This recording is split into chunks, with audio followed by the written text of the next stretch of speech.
정년 연장은 고령자 소득 공백을 메우고 연금 재정을 안정시키며 숙련 인력을 활용할 수 있는 긍정적인 방안입니다. 일률적인 법정 정년 연장은 청년 일자리를 잠식하고 사회 전체의 활력을 떨어뜨릴 수 있습니다.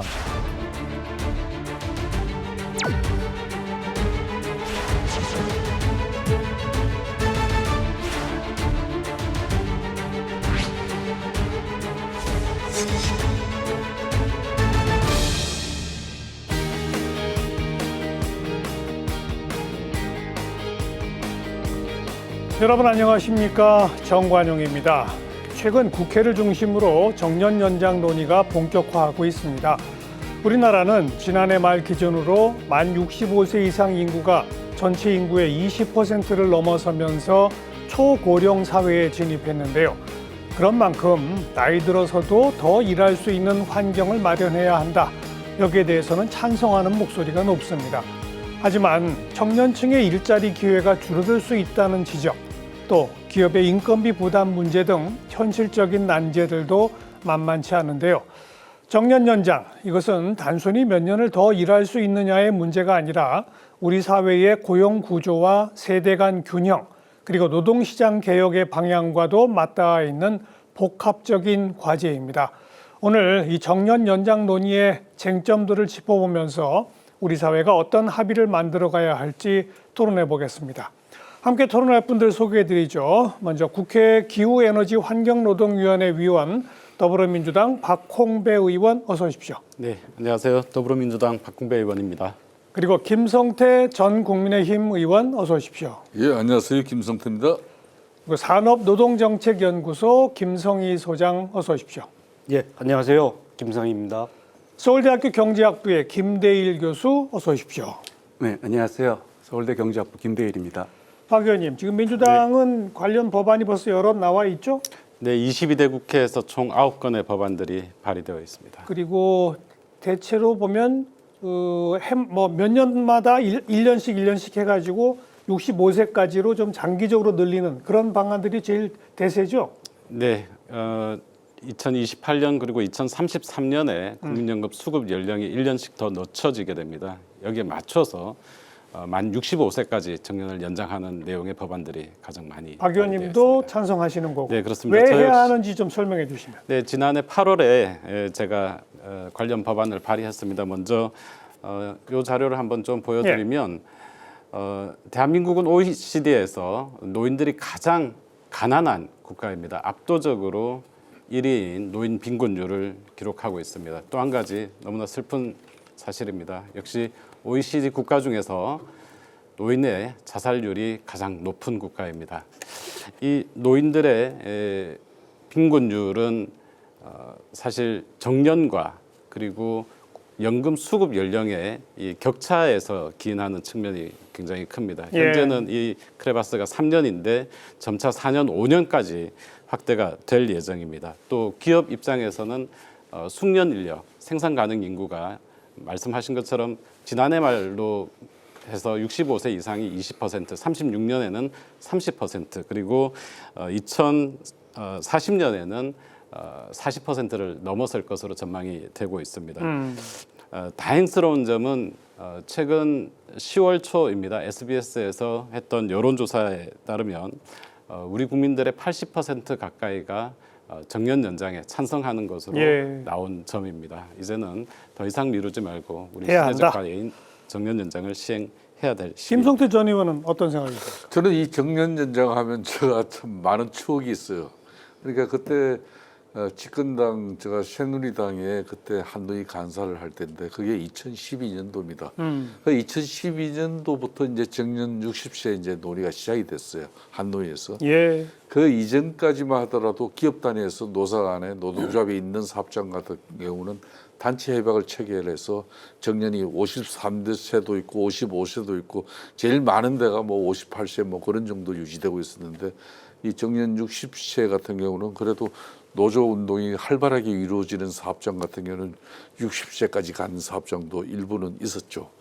그렇지만 이제 이 정년 60세 제도를 국회에서 그때는 우리가 일본하고 비교해서는 상당히 늦었지만 국회에서 논의는 뒤늦은 그런 논의의 시작이었지만은 그래도 합의는 1년여 만에 그냥 합의를 보게 됩니다. 13년에 법제화가 됐죠. 2013년에 이걸 법제화되는 거예요. 그때 네. 제가 좀 에피소드인데 저는 이걸 한노위에서 제가 전격적으로 여야간에 합의를 함으로써 제가 그때 집권당 한노위 책임자로서 당의 징계위에도 제가 해보될 그런 위기에 있었습니다. 결국은 징계까지는 먹지는 않았지만 네, 네. 당 지도부 입장에서는 국회 본회의에서 이걸 부결시키려고 하고 알겠습니다. 되려 한노인 간사인 저는 이걸 통과시키려고 하고 그래서 만들어진 게 이게 정년 연장이고 지금 이제 딱 그 법안이 만들어지고 난 이후에 지금 현재 18년 만이거든요. 지금 12년 됐죠. 12년. 12년. 예. 그렇게 하고 13년 됐는데 지금 이제 정년 65세는 지금 논의 시작하면은 뭐 지금 노동계 입장에서는 올 연말 안에 민주당 하자는 거죠. 집권당이 뭐 입법까지 다 맞춰주길 바라는데 그건 너무 성급해요. 제가 볼 때. 성급하다. 예, 충분한 사회적 논의 그런 사회적 대타협의 어떤 그런 성숙함을 가지고 이걸 접근해야 알겠습니다. 되는 것이 그냥 노동계 일방적인 주장과 입장을 집권당 민주당이 그걸 올고지 받아버리면은 이걸 감당해야 될 것은 결국 기업인데 알겠습니다. 그런 측면에서 좀 우려가 있습니다. 김성희 소장은. 예. 박홍배 의원께서 얘기하신 것처럼 우리나라 노인 빈곤율, 자살률 심각한데 그 이유는 무엇이냐 이건데 사실 가족이 부양하는 시스템은 붕괴됐고 연금을 통해서 사실 노후소득이 충분히 제공돼야 되는데 우리나라 국민연금이 성숙하지도 않고 그걸 받을 수 있는 조건의 사람들이 적죠. 근데 문제는 더 심각한 문제는 뭐냐면 60세 정년인데 지금 연금 수급 개시 연령은 63세입니다. 2033년 가면 65세까지로 간격이 그래 5년 간격이 생기게 되죠. 그러면 이제 아무런 노후소득을 보장할 방법이 없다 보니까 일을 하지 않으면 먹고 살 수 없게 되는데 일을 해봐야 최저임금 일자리를 전전하거나 그것도 충분한 기간 일을 못 하고 있죠. 그래서 2013년에 60세 정년되고 나서 주된 일자리에 종사하는 기간이 4년이 늘었습니다. 그래서 법적 정년 연장이야말로 노후소득 공백을 메우는 가장 중요한 수단이다. 그리고 왜 법을 통해서 해야 되느냐? 개별 기업의 교섭에 맡기거나 기업이 자율적으로 하게 되면 그 편차가 더 커집니다. 법이야말로 가장 보편적으로 혜택이 적용될 수 있는 방안이 되기 때문에 법적 정년 연장을 빨리 해야 된다라고 봅니다. 김대일 교수님. 네, 뭐 지금 정년 연장을 해야 된다는 이유에 대해서 많은 분들이 말씀을 하셔갖고 뭐 제가 그걸 반복할 필요는 없고요. 저는 근데 정년 연장이라보다는 약간 고용 연장이라는 말을 많이 씁니다. 왜냐하면은 이게 반드시 이제 고용을 연장하는 방법이 꼭 정년 연장만 있는 건 아니기 때문에요. 지금 김성희 소장님께서 말씀해 주신 것처럼 법으로 하는 것이 보편적인 혜택을 줄 수 있다는 측면은 맞는데 그만큼 또 법으로 하는 것이 부작용이 많습니다. 그래서 저는 정년 연장은 당연히 필요하고 또는 고용 연장은 반드시 필요하고 그걸 하는 방법 중에 하나가 정년 연장일 수 있고 실제로 정년 연장이 어떻게 보면 평생 임금 근로자로 일했던 분들한테는 창업이나 뭐 귀농도 가능하지만 그보다 훨씬 이게 낯설지 않은 거라 정년 연장이 좋다고 생각을 하는데 다만 지난번처럼 법으로 정년 연장을 먼저 못 박아버리면 그것 때문에 발생하는 청년층 일자리 잠식이나 이런 효과가 워낙 심각해서 그 부분에 대해서는 좀 제대로 된 정년 연장 방법을 찾을 필요가 있다라고 생각을 하고 있습니다. 네. 조금 아까 김성태 전 의원은 기업의 부담이 크다는 거 지적하셨고 지금 청년층 일자리도 얘기하셨고 또 하나 대표적으로 거론되는 게 정년 연장을 법제화해도 결국은 대기업이나 공공기관에만 혜택이 돌아가지 않느냐 뭐 이렇게 한 3가지 정도 문제가 나오지 않습니까? 네. 지금 그 문제에 대해서 우선 좀 설명해 주시고 무슨 해법이 있는지 먼저 문제를 좀 맞습니다. 말씀해 주시죠. 제가 이 정년 연장에 그때 지금까지도 저는 관심이 많아요. 보통 이 정년 연장 그러면 이제 일본 같은 경우는 정년 연장을 갖다 70세 정도로 해놨죠. 권고 의무화 해놨거든요. 근데 일본 같은 경우는 이게 정년을 갖다 2006년도 당시 2000년도에 정년 65세를 갖다 규정을 해놨죠. 의무화 규정을 권고 규정으로 해놓은 겁니다. 근데 그걸 이제 3단계를 거치게 해놨어요. 그 3단계를 거쳐가지고 이제 그 3가지 선택지를 준 건데 하나는 정년 이 자체를 갖다 65세로 연장하고 예. 두 번째 같은 경우는 정년을 아예 폐지를 해버리든지 안 그러면 세 번째는 60세 이후에 계속 고용 그런 제도의 운영 세 가지. 퇴직 후 재고용. 그러니까 아까 우리 정강준 교수님 말씀대로 바로 그 이야기입니다. 그런데 그때 일본의 85% 이상의 기업이 세 번째 선택지 이걸 다 퇴직 후 재고용을. 예, 그러니까 예. 그 방식으로 해가지고 결국은 이제 실질적으로 급여를 갖다가 피크 시절보다는 한 40% 낮추고. 낮춘 상태에서 뭐 임금이 낮아지니까 기업 입장에서도 거의 대부분 이걸 선택해가지고 약 85%의 이제 고용률을 또 유지를 만드는 그랬죠. 겁니다. 네. 그래서 지금 현재 같은 경우도 이걸 우리가 2012년도 법제하고 이걸 갖다 정년 60세 이 혜택은 상당히 주 5일제 같은 경우는 주 5일제가 2003년도부터 이게 뭐 만들어지고 이걸 갖다 5인 미만 사업장까지 적용되는데 거의 10년이 걸렸어요. 그런데 이 정년 60세 같은 경우는 법제가 되고 난 이후에 우리나라 같은 경우 이 상당히 정착되는데 처음에는 시간이 오래 걸릴 거다. 그런데 의외로 빨라졌어요. 예, 예. 그 노동조합이 없는 사업장도 정년 60세의 혜택을 갖다 고루 받으니까 그때는 사회적 불만이나 또 어떤 양극화 이런 차이가 없어. 근데 지금 65세로 가는 이 문제는 첫째는 기업 비용이 한 30조 가까이 증대되거든. 네. 이 30조면 엄청난 부담입니다. 물론 여기는 간접 비용도 한 3조 포함입니다만은 그리고 이제 청년 일자리 위축 부분은 이미 뭐 정년 60세 하면서 이걸 조사를 해보니까 정년 연장 시키는 효과보다 이 청년 일자리 위축은 한 1점 무슨 14 정도 되죠, 그죠? 이 정도는 옵니다. 그러니까 문제는 있죠. 그러니까 알겠습니다. 예. AI 시대에 그나마 이걸 도입해 보면은 청년 일자리는 더 힘들어질 것이다. 이런 우려가 있기 때문에 예. 충분한 사회적 논의를 해달라는 얘기입니다. 조금 아까 거론하신 그 퇴직 후 재고용 문제는 조금 이따 후반부에 다시 좀 집중 논의하고요. 방금 계속 이야기 나오고 있는 기업의 부담, 청년 일자리 감소 이런 거에 대해서 어떻게 생각하시나요? 뭐 네, 청년 일자리 감소에 관한 연구들도 있는데 그게 모든 연구 결과들이 다 동일하게 나오고 있지는 않습니다. 이를테면 2023년에 한국조세재정연구원에서 시행했던 정년 연장의 고용 효과에 대한 연구에서는 고령자 한 명을 더 고용함에도 불구하고 청년을 0.61명 더 고용하는 것으로 상반된 결과가 나왔다는 말씀 한 가지 드리겠고요. 기업의 부담이 일정 부분 늘어날 수는 있습니다. 그러나 제가 처음에 보여드렸던 것처럼 빈곤율. 과연 이 빈곤율은 그럼 개인이 이 노후의 소득을 알아서 올리거나 또는 정부가 지난 모수개혁에 뭐 이어서 더 많이 소득 대출을 획기적으로 올리거나 이렇지 않으면 해결하기 어려운 부분인데 결국에는 기업이 조금 부담할 수밖에 없는 예. 문제이다. 그런데 과연 기업이 부담만 더 지게 될 것인가? 저는 그렇지는 않다라고 봅니다. 청년들의 일자리와 고령층의 일자리가 꼭 같은 일자리를 놓고 경쟁을 하는 것은 아니다.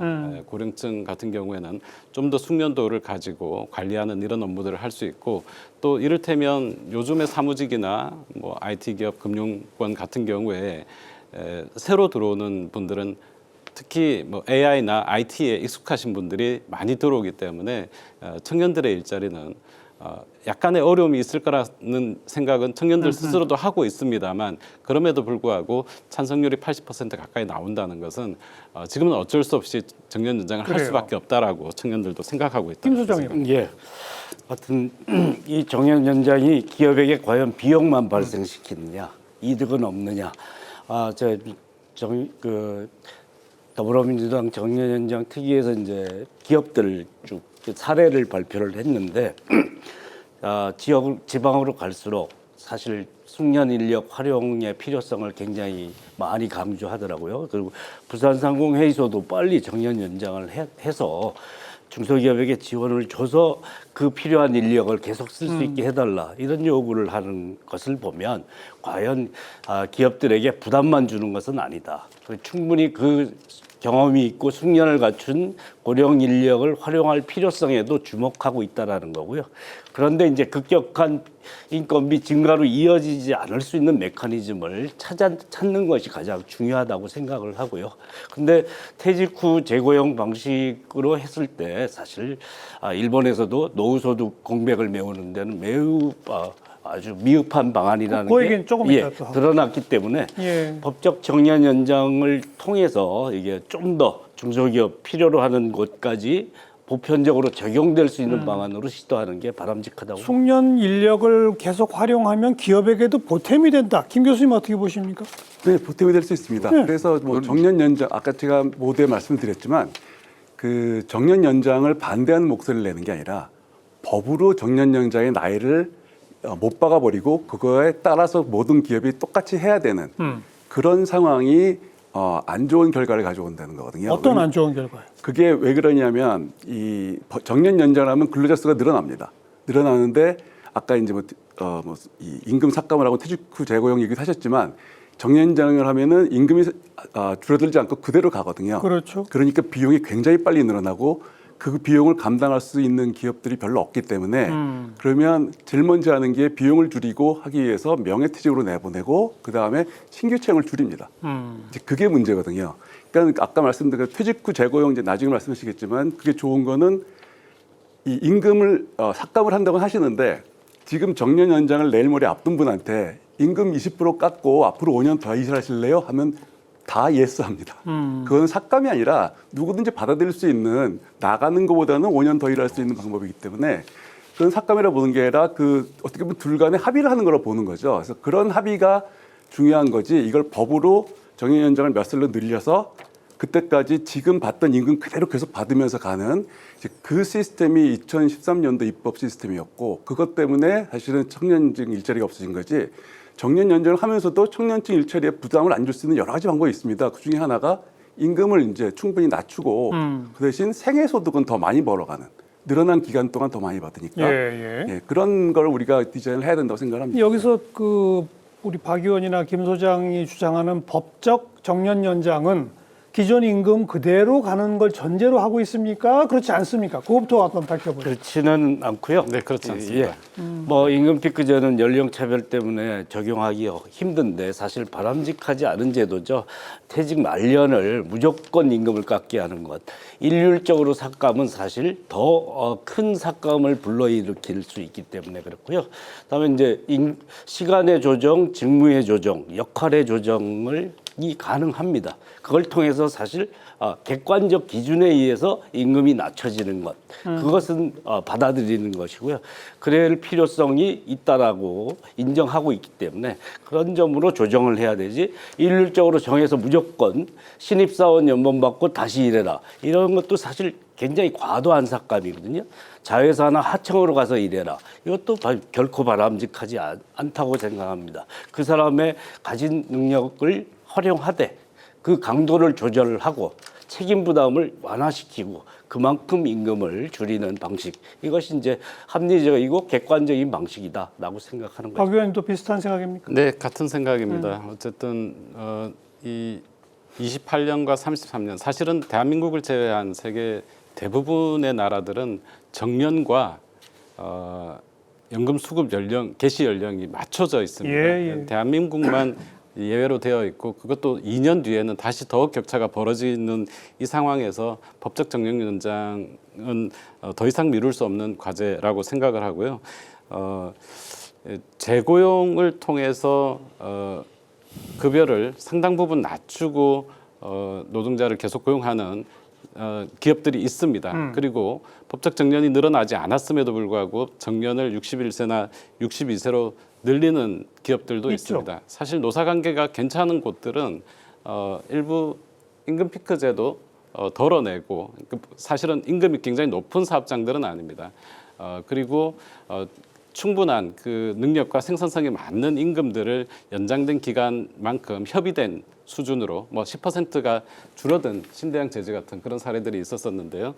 노사가 합의해서 그 임금 수준을 정하고 정년을 늘려서 잘 운영하는 곳들이 있습니다. 근데 뭐 그러면 그렇게 다들 모든 사업장들이 하게 놔두면 되지 않느냐? 그건 사실 좀 어렵습니다. 이렇게 노사 관계가 좋아서 잘 합의한 예. 기업들도 법에서 어느 정도의 가이드라인은 좀 만들어주기를 원하고요. 실제 60세 이상의 재고용된 노동자들의 임금이 그 이전과 격차가 20% 이상 많이 나고 문제는 임금 수준이 높지 않은 사업장들이기 때문에 이 부분들이 또 노년층의 또 임금 부족 또 여러 생활고 이런 문제들을 유발을 하고 있다 이렇게. 그러니까 어쨌든 법적 전년 연장이 반드시 기존 임금 체계 그대로 가는 걸 전제로 하는 건 아니다. 네, 그건 아니라고 노사 간의 하는데요? 아, 그런데 네, 그렇게 가죠. 우리 박홍배 의원님 말씀처럼 뭐 그렇다 그러면은 뭐 노동계 입장에서도 근데 노동계 입장은 사실상 임금 손실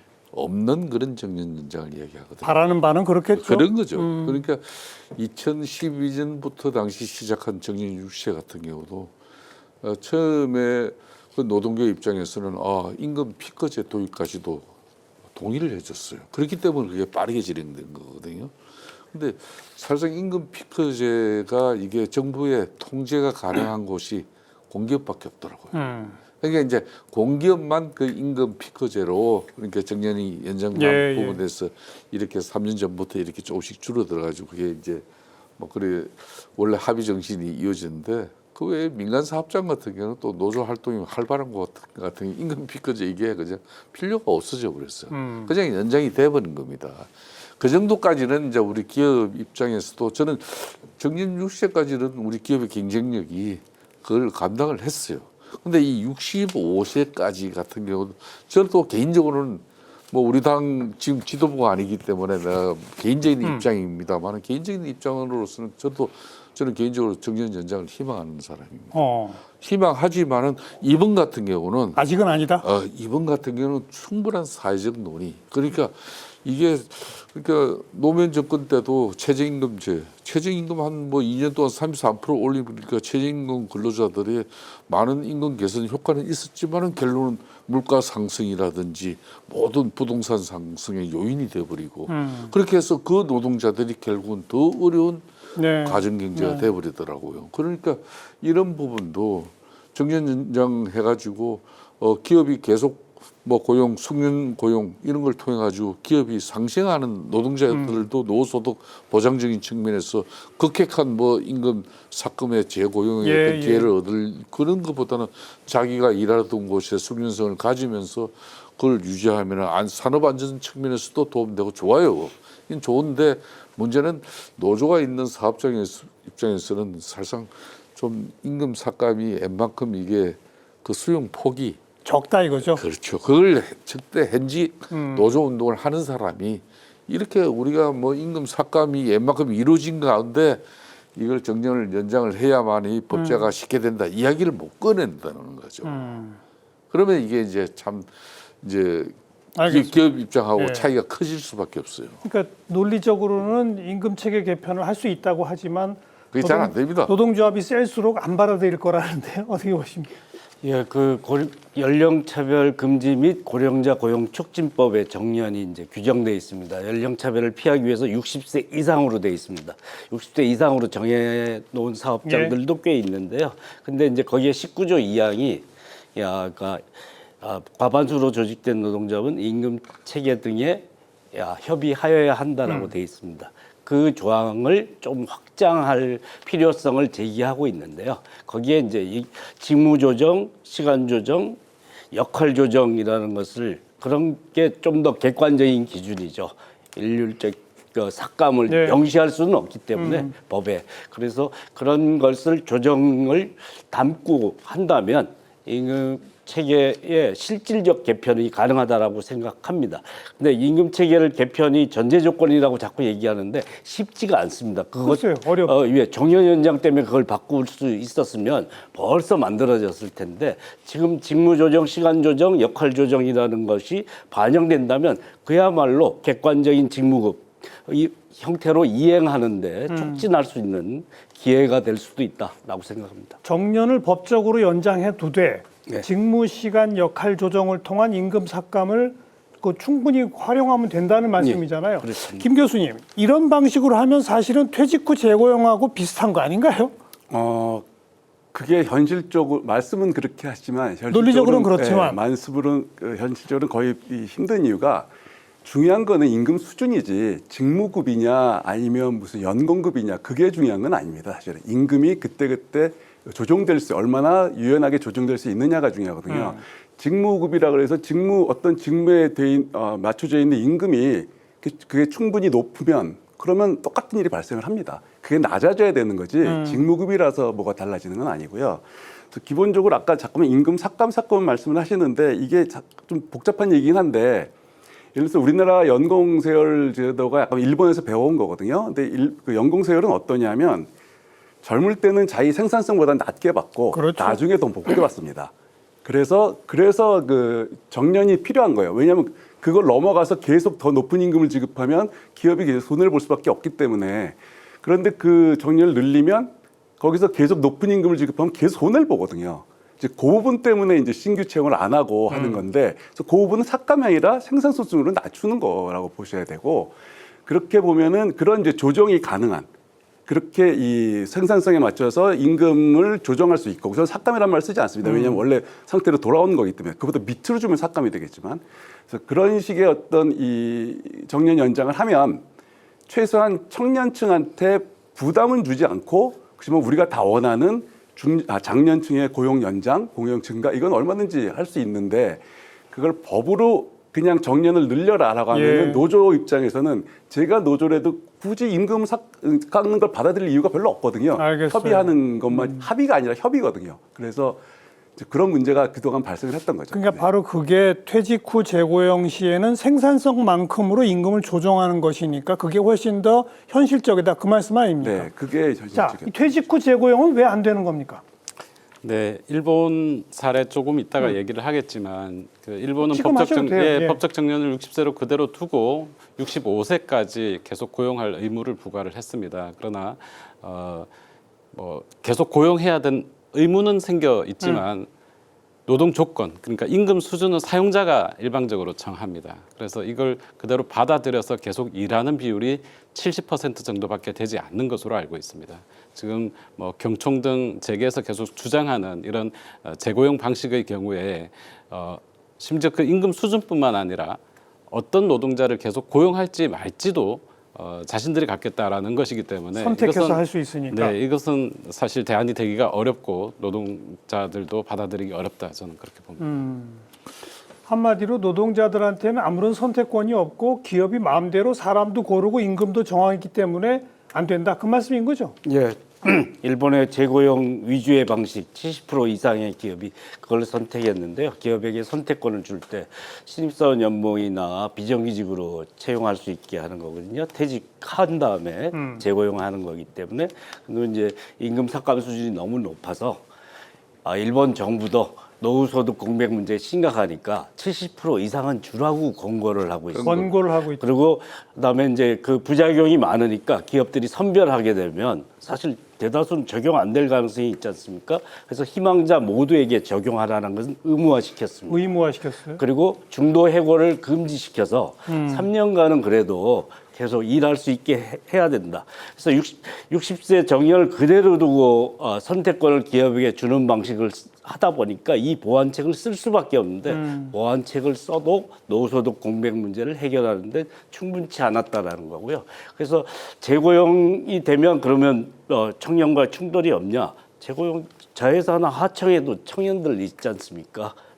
대기업 정규직에만 있는 게 아니라 그러니까 그쪽하고도 또 충돌이 생기니까 충돌 문제는 어디에나 발생하는데 그걸 연착륙시키고 세대 상생형으로 설계하는 게 문제이고요. 하여튼 노후소득 공백 문제를 해결하는 데선 하책이다. 그런데 일본이 이미 실패한 사례를 우리가 왜 쫓아가야 되느냐 이렇게 얘기할 수 있습니다. 그러니까 일본의 이 정년 연장 같은 경우는 전 세계적으로도 어느 국가든 정년 연장을 이렇게 도입하려고 하면 일본의 이 정년 연장 사례를 갖다 항상 모델로 삼아요. 근데 실패했다는데. 실패한 부분도 있지만은 그래도 계속 이 정년 연장 그러면 전 세계적으로 가령 영국이나 미국 같은 경우는요 정년 연장 제도가 없습니다. 네. 정년을 규정하는 정년을 딱 이 규정하는 제도가 만들어진 가장 시조가 어찌 보면 일본이라 해도 과언이 아니에요. 그리고 일본 같은 경우도 1986년도에 그러니까 고령자 그 고용안정법을 이렇게 만들어요.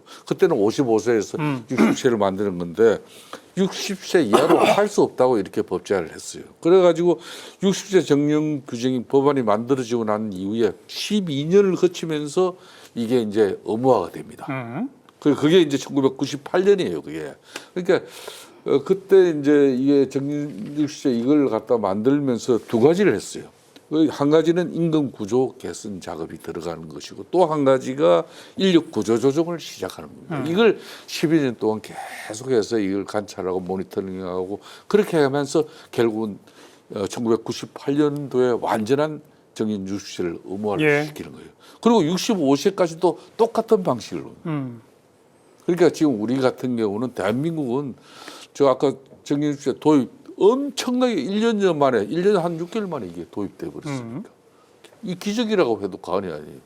그리고 상당히 빨리 또 정책이 된 나라예요. 지금. 알겠고요. 근데 그래서 아무튼 지금 이번에 60에서 65세 같은 경우는 지금 대한민국이 지금 현재 초고령 사회로 진입이 일본보다도 더 빨라요. 그렇죠. 빠른 상태가 됐기 때문에 지금 이제 결국은 우리 기업들이 이게 30조 가까운 이 부담을 그럼 결국은 뭐 아무래도 임금을 그렇게 뭐 지금 현재 재고용 형태를 하더라도 지금 현재 재고용 형태로 하면 한 40% 정도는 삭감이 된 상태로 지금 고용이 이루어지거든요.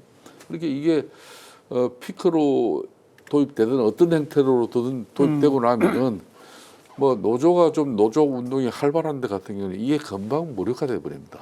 아니 잠깐만요. 아무튼 그 퇴직 후 재고용 제도에 대해서 현실적으로 노동자들한테는 선택권이 박탈당하고 퇴직한 거니까 결국은 기업주 맘대로 사람도 고르고 임금도 깎지 않겠느냐. 그거에 대해서 우리 김 교수님이 좀 답해 보시죠. 뭐 일본 제도를 보면은 일본 사례를 보면 저는 실패했다고 말씀하신 실패한 게 아니라 사실은 일본은 퇴직 후 재고용을 물론 시행착오를 겪었지만 그걸 통해서 선택권을 줬다가 점진적으로 고용을 의무화하는 방법을 썼습니다. 그렇죠. 그래서 보완책으로. 결과적으로 이제 그렇게 됐는데 거기서 강점이 뭐였냐면 지금 김성태 의원님께서 잘 말씀하셨지만 시간을 충분히 줬어요 기업들한테. 충분히 주면서 임금도 조정하고 그리고 임금 체계도 조정하고 그리고 인력 구조도 바꾸고 그리고 승진 연함부터 시작해서 바꿔야 될 게 굉장히 많습니다. 인사 체계도 바꿔야 되고 그 충분히 시간을 주면서 그 과도기 동안 퇴직 후 재고용이라는 제도를 통해서 임금이 지나치게 인건비 올라가는 걸 좀 억제하는 역할을 한 거죠. 그래서 결과적으로는 시간이 지난 다음에 모든 사람들이 고용이 의무화되는 그런 식으로 이제 정년연장 실질적인 정년연이 이루어졌거든요. 그래서 우리나라도 지금 그런 식으로 뭔가 기업들한테 기간을 주고 그리고 기간을 주면서 이 좀 준비를 시키고 준비하는 동안은 퇴직 후 재고용 같은 방법으로 얼마든지 100%는 아니더라도 할 수 있고 그리고 사실 뭐 임금 40% 말씀하시는데 그 얼마큼 삭감돼야 될지 저는 잘 모르겠습니다만 뭐 30% 어떤 분한테는 30% 삭감을 제한할 수도 있고 생산량이 뛰어난 분한테는 좀 그렇지 않은 분한테는 40%할 수도 있고 기업이 만일 그런 이 선택권까지 가질 수 있다면 충분히 많은 분들을 채용할 수 있다고 생각합니다. 예. 과도기적으로라도 활용하자. 예, 1번은 94년부터 준비했는데요. 초고령 사회로 진입은 일본이 빨랐지만 30년대 가면 우리가 고령자 인구 비중은 1등이 됩니다. 예. 일본을 추월합니다. 그러면 그때 94년부터 이렇게 예견하고 준비한 일본하고 우리는 이미 벌어진 다음에도 준비를 안 하고 있는 거지 않습니까? 그러니까 기업에게 준비할 시간을 주려면 이 놀이를 빨리 했어야 되는 거죠. 예. 2013년에 60세 정년 연장할 때 이미 국민연금 수급 개시 연령은 65세로 늦춰놨습니다. 그때 33년에 그렇게 하는 게 예견돼 있었습니다. 그때부터 사실 또 바로 준비를 했어야 되는 거죠. 그래서 노력 의무 그다음에 이제 보완책 희망자 모두에게 한다든지 70% 임금을 임금은 주도록 권고한다든지 이런 보완책을 계속 20년간 쓴 건데요. 그래서 사실 그렇게 미리 준비했다라는 거고 우리는 그렇게 미리 준비하는 습관이 안 돼 있고 일본이 한 거 딱 보고 결과를 가지고 최종적인 결론을 가져다가 쓰는 게 바람직하다. 그렇게 되면 적어도 희망자 모두에게 중도 해고하지 말고 70% 정도의 임금은 주도록 하는 보완책을 기본으로 설계한다면 충분히 가치 논의는 가능하다. 왜냐하면 정년 연장을 하더라도요. 2027년부터 하면 66년생 뭐 이전 출생자들은 아무 혜택을 못 보지 않습니까? 28년부터 하면 68년생 이전 사람은 못 봅니다. 그러면 재고용 방안은 섞여서 쓸 수밖에 없는 거거든요.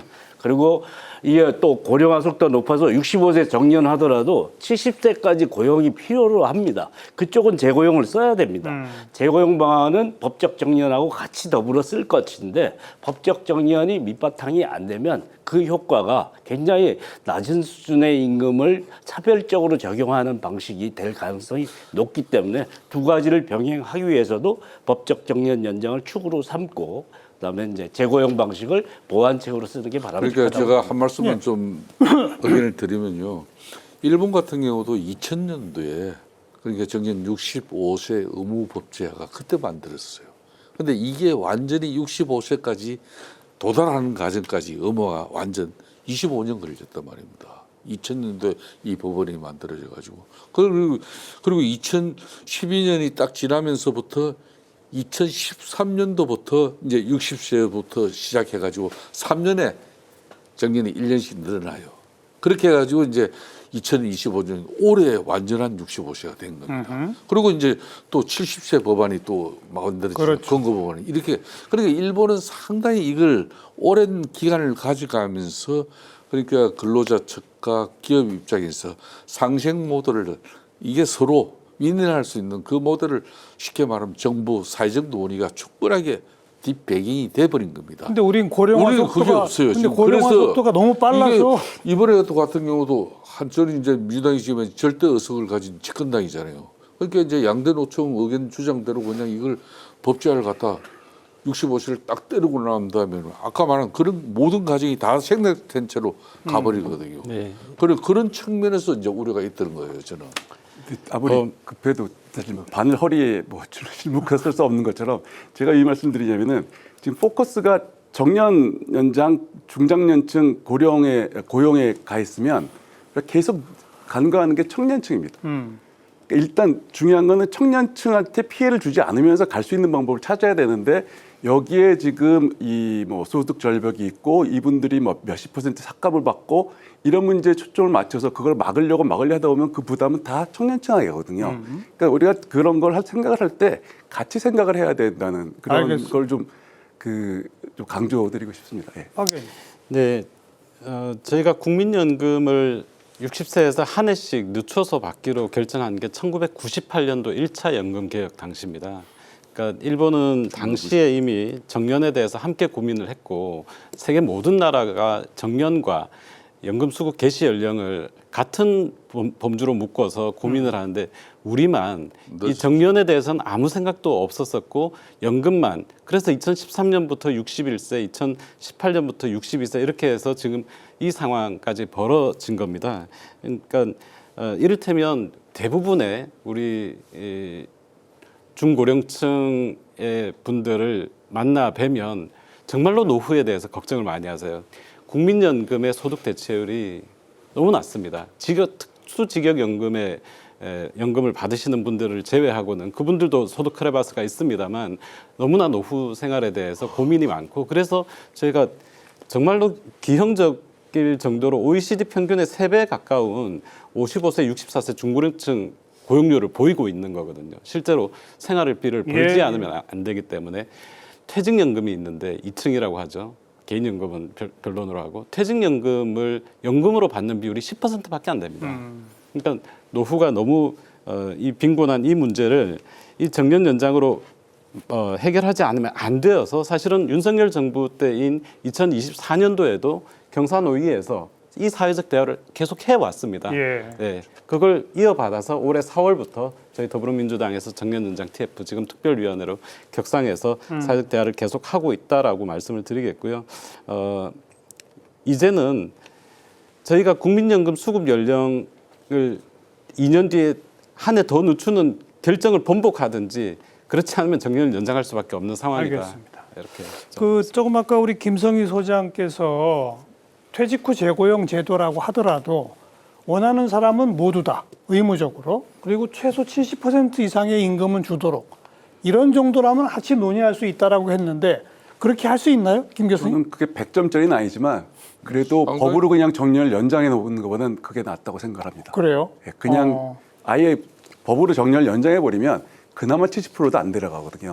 그러면 그만큼 기업에 대한 부담은 크고 그만큼 신규 채용은 더 많이 줄고 네. 이런 문제가 발생을 하기 때문에 사실 그 청년층의 일자리를 뺏어가면서 정년 연장을 하는 게 무슨 의미가 있나 생각이 들거든요. 그래서 왜 제가 이런 말씀드리냐면은 아까 이 고령자 고용이 늘면은 청년층 고용도 는다는 그런 연구 결과가 있다 말씀하셨는데 예. 사실 그거는 좀 잘 봐야 됩니다. 데이터를. 제가 왜 이런 말씀드리냐면 예를 들어서 이런 걸 생각해 보죠. 그 식당에 메인 셰프가 있고 보조 셰프가 있어요. 근데 메인 셰프가 이제 퇴직하면 보조 셰프 올라가고 메인으로 그리고 보조를 또 채용을 합니다. 그렇죠. 이게 이제 하는 건데 갑자기 메인이 안 나가요. 네. 그러면 보조가 못 올라가거든요. 예. 안 뽑습니다. 정확하게 이 문제거든요. 근데 문제는 뭐냐면은 그럼 보조랑 메인은 무슨 일을 하냐? 둘이 서로 없으면 안 되는 존재예요. 예. 대체하는 관계가 아니라. 그래서 청년층과 고령층이 하는 일이 다르고 그 일이 굉장히 보완 관계에 있어도 정년 연장을 법으로 하면 제가 말씀드린 일이 정확히 발생합니다. 신규에 주는 거죠. 근데 데이터에 보면은 메인 셰프가 둘인 데가 있어요. 그럼 보조 셰프 있죠, 당연히. 메인 셰프만 둘이고 보조 셰프 한 명 있을 수는 없거든요. 보면은 메인 셰프가 많은 곳엔 보조 셰프도 많네. 그럼 딱 약간 좀 이 고령자 고용이랑 청년층 고용이랑 그 양의 상관관계가 있는 것처럼 보이거든요. 이제 그거와 우리가 정년 연장 효과랑은 좀 구분을 해야 되기 때문에 실제로 정년 연장을 임금 조정 없이 하면 청년층 고용이 줄어든다는 네. 거는 거의 정설로 저희 받아들이고 이건 뭐 그냥 논리적으로 따져도 기업이 예. 부담할 수 있는 인건비의 총량이 있을 텐데 고령층에서 계속 고용하면서도 임금을 좀 삭감해야 그나마 청년층을 고용할 수 있지. 네. 고령층에게 임금 삭감 폭이 적으면 적을수록 청년 일자리는 줄어든다는 건 논리적으로 맞지 않습니까? 근데 이제 그게 임금 기금설이라는 게 굉장히 보수적인 경제학적 가설이잖아요. 인건비 총액은 정해져 있는 것처럼 하고 니네끼리 논아 먹는 거다 이렇게 얘기하는 거는 사실 늘어날 수 있는 거죠. 기업이 성장하면서 인건비도 늘어날 수 있는 거고 인건비 비중을 더 늘릴 수도 있는 거지 않습니까? 숙련 노동자 덕분에 기업이 커지면 인건비도 더 커진다. 그래서 뭐 단순히 이제 정적인 관계에서 보면 안 되고 또 어떤 양적 관계로 상관관계를 가지고 청년과 고령자의 일자리 충돌을 과장해서도 안 돼. 질이 다른데 예. 숙련도가 다르고 선호도도 좀 다릅니다. 그래서 이걸 정교하게 질적 차이가 있는 일자리는 상충관계가 될 수가 없지 않습니까? 또 하나 이제 청년들이 최근 여론조사 중에 찬성률이 80% 나온 청년들 자신이 정년 연장에 왜 자신들의 미래 문제이기도 하고요. 자신들의 현재 문제이기도 합니다. 왜? 부모의 문제가 그렇죠. 부모의 소득 절벽이 나의 문제이기 때문에 그렇기 때문에 사실 생각이 있는 청년들은 이것에 대해서 그 충돌에 대한 염려만 하는 게 아니라 이에 대한 미래 설계를 어떻게 해야 되는지에 대한 고민을 같이 하고 있다. 지금 청년 고용률이 70% 조금 넘고 80%쯤 안 되거든요. 원래 90%였는데 굉장히 빨리 떨어졌습니다. 그 80%쯤 안 되는 취업자들은 당연히 정년 연장 찬성하죠. 문제는 취업을 못 하고 있는, 이제 취업을 하려고 했는데 지금까지 정년 연장이 된 것 때문에 일자리가 없어져서 그 90%의 취업률이 70몇 %로 떨어지면서 15%. 그 사람들은 반대하는데 그 사람들의 숫자는 15%밖에 안 되네. 75%가 많네. 이렇게 보시면은 그거는 좀 잘못된 제가 생각. 한마디만 말씀드리고 싶은 게 저도 청년 고용 문제에 대해서 오랫동안 연구하고 그걸 너무 대책이 없다라고 강조해왔던 사람으로서 사실 정년 연장하더니 갑자기 청년 고용에 관심이 많아지는 거는 그건 좀 아니다라고 생각을 합니다. 두 문제는 같이 알겠습니다. 해결해야 될 과제죠. 근데 조금 아까 우리 김대일 교수께서 법적 전년 연장보다는 퇴직 후 재고용을 의무화하고 임금을 한 70%까지는 의무화하고 그래도 그게 더 낫다 이런 말씀을 하셨단 말이에요. 그죠? 어떻습니까? 그 법적 전형 연장 대신에 퇴직 후 재고용을 모든 기업에게 의무화하고 한 5년 정도 그리고 임금은 한 70% 이상으로 의무화하는 것은 대안이 될 수 있나요, 없나요? 네, 뭐 사실 2013년에 정년 연장 법안을 통과시키고 나서 거기에 전제 조건처럼 달려 있었던 임금 체계 개편 등이라는 이 단어에 의해서 임금 피크제를 도입한 기업들도 있었고 도입하지 않은 기업들도 있었습니다. 가장 큰 폭으로 임금이 삭감된 곳은 산업은 이를테면 고연봉인 금융권 같은 경우에 임금이 50% 5년간 삭감되는 구조로 임금 피크제가 시행이 됐습니다. 지금 조금 개선이 되긴 했습니다. 그런데 최저임금보다 조금 더 받는 노동자들이 있습니다. 사실은 이런 노동자들한테는 임금 피크제라는 것이 필요 없죠. 또 같은 산업 내에서도 또 이 기업들마다 또 규모도 비슷하고 정말 같은 업종인데도 사용자가 열심히 이 고령층에 대한 직무 개발을 한 회사들 같은 경우에는 만족하게 일을 하면서 생산성도 냅니다.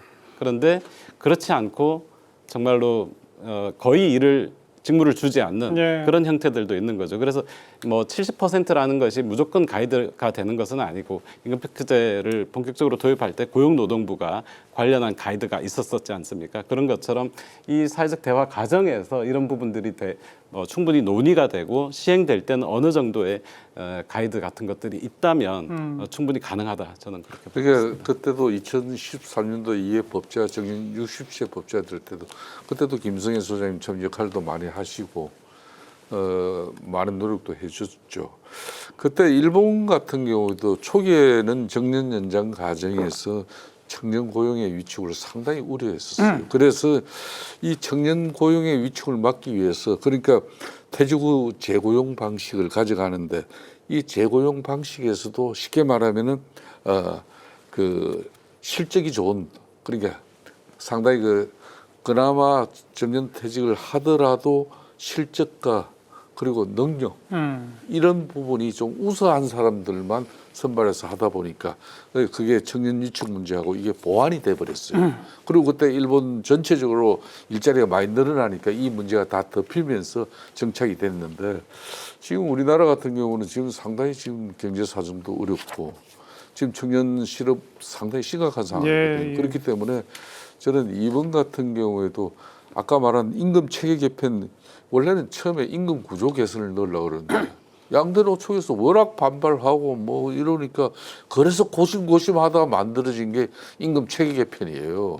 임금 체계 개편도 지금 박 의원님 말씀하신 대로 금융공기업 같은 경우에는 임금 피크제가 제대로 이 정년 연장 법안과 함께 치유와 함께 막 규제가 되고 통제가 되니까 그게 되는데 민간기업 같은 경우는 그래서 이게 뭐 엄청난 노사 안에 또 혼란도 많이 빚었어요. 그래서 이걸 경험으로 이제 65세에 가는 과정은 저는 상당히 성숙된 네. 그런 사회적 대타협이 되지 않으면 알겠습니다. 이거는 상당히 엄청난 혼란 생깁니다. 마지막 쟁점으로 법적 정년 연장을 하더라도 업종별로 또 기업 규모별로 좀 차등해서 적용하는 것은 어떠냐라는 안이 있거든요. 그건 어떻게 생각하십니까?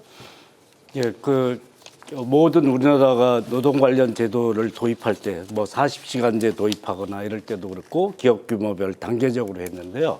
지금 사실 공공부문이나 대기업을 먼저 실시하고 중소기업 나중에 실시하는 방안은 정년 연장에는 적용하면 안 된다고 생각을 합니다. 오히려 그쪽은 이제 스스로도 할 수 있는 것인데 우리가 법적 정년 연장을 하는 이유는 보편화 효과를 위해서 하는 거죠. 그래서 교섭력 없어서 기업의 지불 능력이 없어서 못하는 것도 법적으로 하면서 지원책을 마련해서 모두가 누릴 수 있게 하자라는 거기 때문에 기업 규모별 차등 적용 옛날 방식은 안 된다.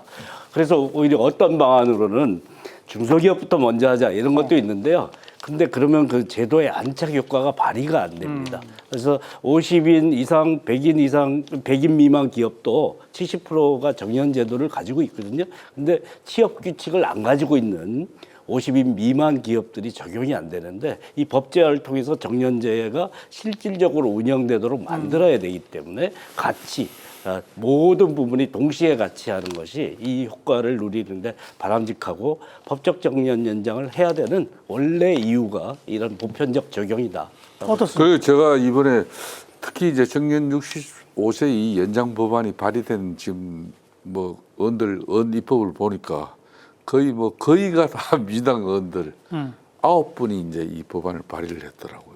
그 중에 내가 다 이게 좀 전에 김성현 소장님하고 그게 맥이 좀 닿는 부분인데 박정희 의원 같은 경우는 쉽게 말하면은 전에 그러니까 주 5일제도 그렇고 주 52시간 이런 하면은 1,000인 이상 금융 공기업 대기업사 예? 먼저 하고. 그러니까 그 대기업 같은 경우는 임금뿐만 아니라 복지도 좋아가지고 평생 진짜 고용이 보장되는 데 아닙니까? 그런데 그런 5일제 혜택도 주 5일제가 정착되는데 10년 걸렸거든요. 예. 이것도 다시 지금 8분 같은 경우는 흔히 말하는 300인 이상 대기업부터 이렇게 해가지고 이걸 정착을 시키자 이렇게 나가는데 전 그렇게 박정희 의원만 보니까 대로 50인 사업장부터 먼저 정규 65세를 적용하고 그 다음에 64세 이런 식으로 예. 다른 300인 이상 이렇게 나가던데 그렇듯이 이거는 저는 이게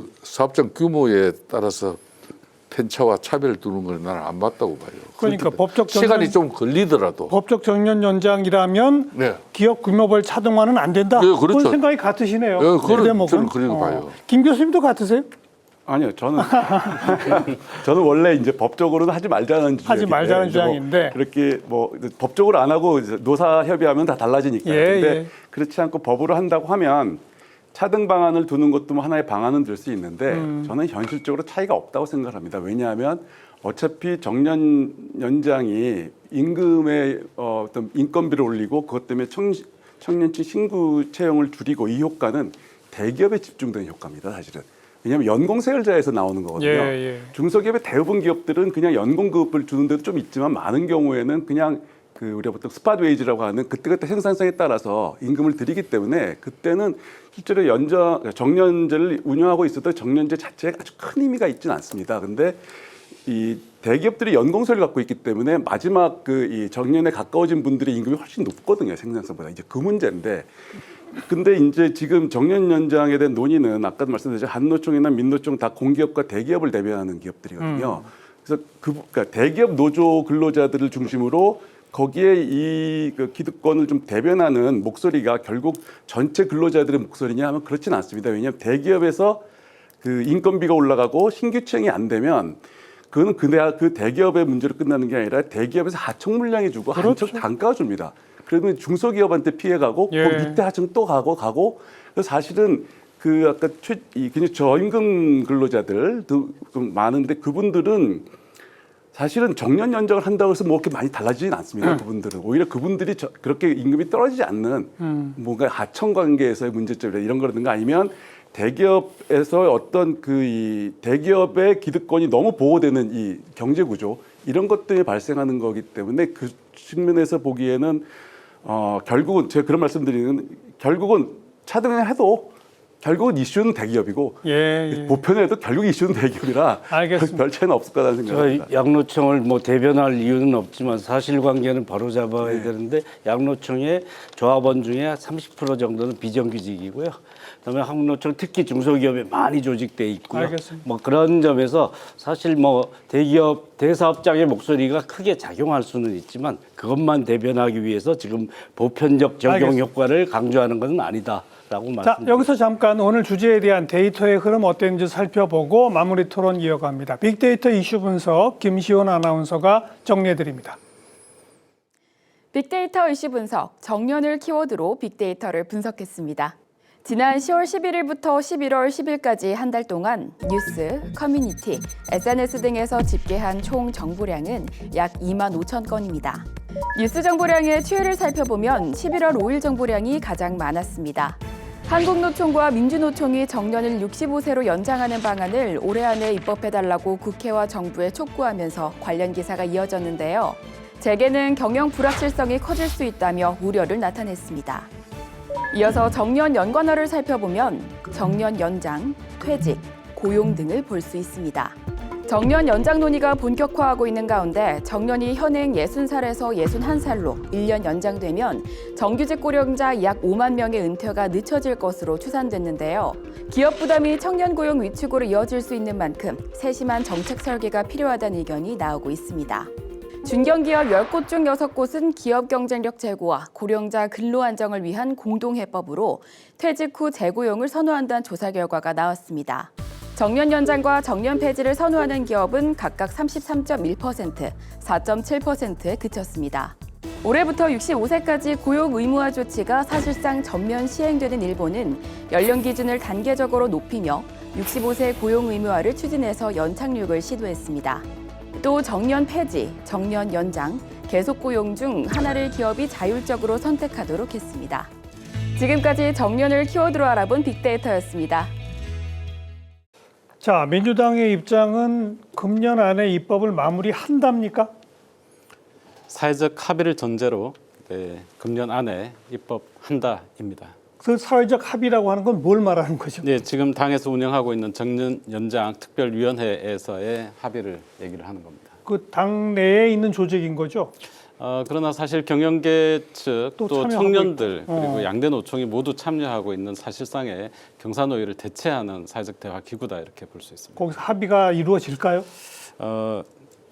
김성희 소장께서 최선을 다해 주시리라고 생각을 하고 있고요. 제가 특위위원은 아닙니다만 저도 음으로 양으로 많이 지원하고 있습니다. 그 특위에 좀 들어가 계신가요? 예, 이 전문가위원으로 있는데요. 합의가 될 것 같습니까, 분위기가? 예, 8명의 의원들이 능동적인 조정을 하시면 가능할까 생각하는데 원래 처음 있었던 출발점 위치에서 좀 구체적으로 의제를 좁혀서 논의를 하는 자세가 노사에게 필요하죠. 사용자단체가 특히 좀 너무 상식적인 얘기, 처음 출발선의 얘기만 되풀이하고 있는 것 같은데 이 논의 안으로 좀 들어왔으면 좋겠다라고 생각을 합니다.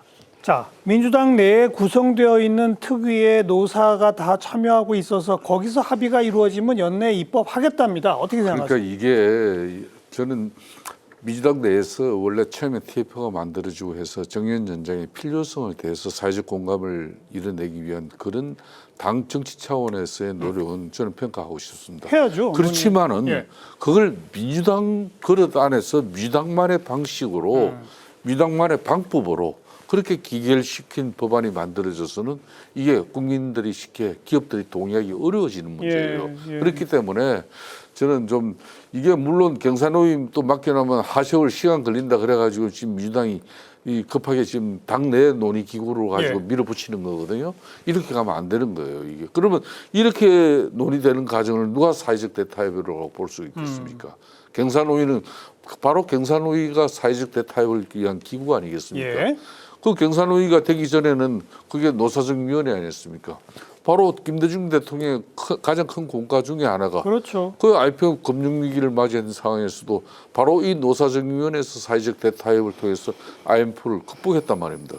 그게 맞는 방식이죠. 그렇듯이 이 부분도 저는 경사노위에서 충분하게 기업 그리고 노조 그리고 시민 그리고 학계 이런 전문가들이 다 참여한 가운데 여러 일본 모델도 보고 미국 경제도 보고 다 보면서 지금 한국 실정에 맞는 그런 정년 연장을 그래도 빠르게 가져갈 수 있는 그런 사회적 공감을 만들어내야지 이걸 그냥 일방식으로 또 가버린다. 그게 지난번 상법 개정이나 노란봉투법처럼 흘러가버리면요. 괜히 정년 연장 가지고 이렇게 가서는 안 되는 거거든요. 사회적 합의라고 부르려면은 당내 조직이 아니라 최소한 경사노위 합의는 이루어야 되지 않느냐? 그렇죠. 어떻게 생각하세요? 먼저 그 상법 개정해서 코스피가 굉장히 많이 올랐다는 말씀을 좀 드리겠고요. 네, 사회적 대화가 중단이 된 것은 지난해 12월 3일에 있었던 비상계엄 사태 때문이었습니다. 한국노총이 계속해서 경사노위에 참여하면서 정년 연장과 관련된 논의를 해오다가 비상계엄으로 사회적 대화 중단을 선언을 하게 된 겁니다. 그래서 이걸 계속해서 논의는 해야 되기 때문에 저희 당 내에서 4월 달에 이 TF가 구성이 되었고 지금 7개월 가까이 충분히 지난해도 충분히 사실 논의를 할 만큼 했다라는 것이 노사 양측의 입장이었는데 거기에 이어서 계속 노력을 해왔었기 때문에 이제 할 얘기는 거의 사실은 다 했다. 물론 속내를 조금 아직 감춰두고 있을 수는 있습니다만 기간이 조금 촉박합니다만 저는 불가능한 기간이 아니다. 제가 꼭 한 가지 말씀드리고 싶은 것은 뉴스를 보니까 프랑스 정부가 2028년까지 64세로 늦추기로 했던 예. 연금 수급 연령과 관련된 제도를 중단을 선언을 했습니다. 국민들의 70%가 뭐 정년은 70세까지 보장이 되지만 연금을 한 해 한 해 늦게 주는 데 대해서 워낙 반대가 심하고 저항이 심했기 때문에 이 정책을 중단 선언할 만큼 사실은 연금을 한 해 한 해 늦춰서 준다라는 것은 굉장히 심각한 문제인데 네. 저희는 이렇게 3년을 벌어지도록 아무것도 하지 못했고 2년 뒤에는 4년 그리고 7년 뒤에는 5년으로 벌어집니다. 더 이상 정년 연장에 대해서 미룰 시간이 없다 이렇게 다시 한번 말씀드립니다. 김대식 교수는 민주당이 당내 조직에서 합의가 되면 금년 안에 입법한다는 방침을 어떻게 평가하세요? 저는 사실 정치인이 아니라서 그런 쪽은 잘 모르긴 합니다만 어쨌든 저는 뭐 지금 당장 입법이 되던 뭐 다음에 되건 간에 그 임금 조정이 확실하게 전제되지 않으면 그거는 청년층의 상당한 반발을 각오하셔야 될 거다라고 생각하고요. 제가 이런 말씀드리냐면은 아까 그 한노총 뭐 그 진노총 개헌 말씀하셨는데 지금 정년 연장은 경제 문제입니다. 그 노년층, 장년층의 소득들 늘리고 그다음에 청년층 일자리도 잘 가고 이게 이제 경제 문제인데 개헌을 한 다음에 대화에 참여 안 한다? 이거는 경제 문제를 푸는 문제가 아니라 정치 행동이거든요. 저는 그래서 한노총, 민노총은 더 이상 경제 조직이라고 생각 안 하고 정치적인 조직이 돼서 결국 정치적으로 가면 정치적으로 한 사회적 대화가 경제에 과연 좋은 결과를 가져올 수 있을까라는 거에서는 약간 좀 걱정은 있습니다. 네. 그러니까 아무튼 지금 그 합의를 이끌어내서 금년에 입법하겠다고 하는 그 법적 정년 연장 안에는 아까 표현하신 직무 시간 역할에 따른 임금 조정이라고 하는 것이 다 들어가는 거죠? 그것은 제 개인적인 네. 의견이라서요. 그런 논의까지 구체화된 건 아니고요. 네. 그런 얘기가 있었습니다. 그렇죠. 배경에 노동계에서도 어느 정도 그런 조정의 필요성은 그러니까 고령자에게 너무 부담이 되는 일을 시켜서도 안 되는 거지 않습니까? 그러나 적절한 소득이 되도록 해야 되는 거라서 그런 정도의 취지, 객관적인 이유로 통한 조정은 받아들일 수 있는 것 아니냐라고 제가 설득을 하는 거고요. 그다음에 이제 그런 예. 일률적 삭감이 아닌 방식을 그다음 무조건 뭐 그러니까 신분을 격화시키는 방식이 아닌 객관적 조정의 틀을 만드는 것. 그것은 같이 합의해야 된다고 생각합니다. 어떻게 당내 안에서도 법적 정년 연장 동시에 직무 시간 역할의 재조정을 통한 임금 체계 개편도 들어가는 그런 입법 아닙니까? 네, 뭐 구체적으로 그 표현을 제가 말씀드리기는 특위위원이 아니어서 조금 뭐 적절치는 않은 것 같고요. 어쨌든 뭐 우리 교수님께서 말씀하신 청년 일자리의 문제, 물론 30년 전에 제 세대 때에 비해서 현재 취업을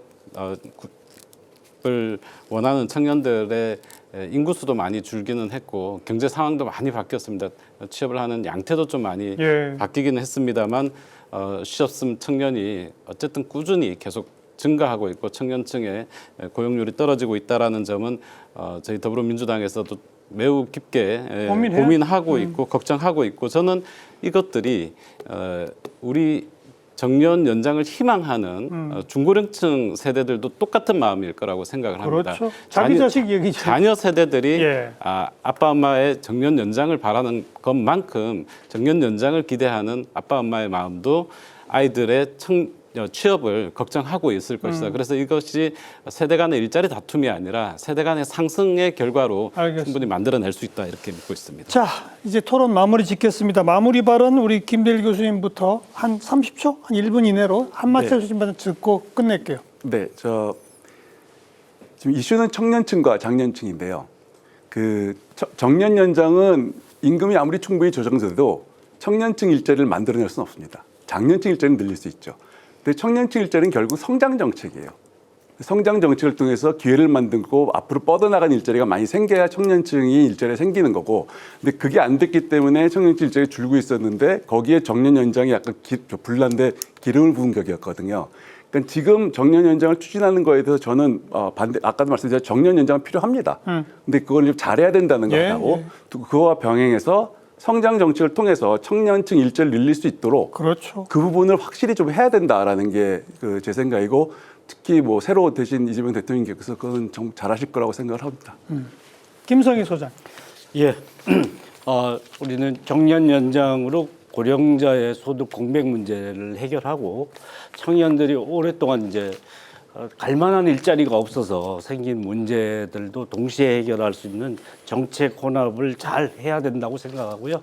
그래서 공허문 일자리 이 관리 정책의 뭐 양쪽의 세대 상생을 가로막는 제도도 바꿔야 되고요.